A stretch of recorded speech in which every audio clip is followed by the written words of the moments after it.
Mobile number తీసుకునేటప్పుడు ఎవ్వరికీ పడని నంబర్లు కొన్ని ఉన్నాయి. చాలామంది లాస్ట్ నంబర్ ఏంటి, మొదటి నంబర్ ఏమిటి చూస్తున్నారు. మొదటి నంబరా, 5వ నంబర్లో ఏముంది, 6వ నంబర్లో ఏముందో మీకు అవసరం లేదు.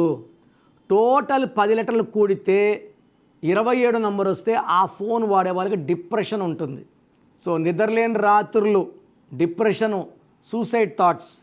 31 నంబర్, 10 నంబర్లు కూడా 31 వచ్చేవాళ్ళు ఈ రాహు ఎఫెక్ట్ వల్ల ఆ రిలేషన్స్ బ్రేక్, భార్యాభర్తల సంబంధాలు బ్రేకు, వ్యాపారంలో లాసు, అన్వాంటెడ్ కోరల్స్. రాహు ప్రభావం ఎలా ఉంటుందో చికాకులు, చింతలు, బాధలు, కష్టాలు.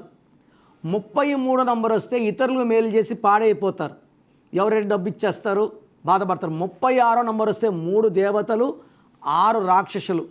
ఈ 36వ ఫోన్ నంబర్ ఉన్న వాళ్ళు అస్తవ్యస్తంగా పనిచేస్తారు, తలా తోలేకుండా పనిచేస్తారు. వీళ్ళ ఎంత డబ్బు వచ్చినా ఖర్చు అయిపోతుంది. ఈ నంబర్ వాడే వాళ్ళకి అందరితో మనస్పర్ధలు, కొట్లాట్లు వస్తాయి, వ్యాపారంలో లాస్ వస్తుంది, తొందరగా నడిపే వ్యాపారాన్ని క్లోజ్ చేయాల్సి వస్తుంది. మీ పేరులో బలం ఎంత, పాజిటివ్ ఉందా నెగిటివ్ ఉందా తెలుసుకోవడానికి మీ full name, calling name, date of birth, నా పర్సనల్ వాట్సాప్ నంబర్ 9951971998కి వాట్సాప్ చేస్తే 24 అవర్స్లో రిప్లై ఇస్తాను. పేరు బాగుంటే మీరు లక్కీ, పేరు బాగాలేకపోతే take my appointment and meet me personally.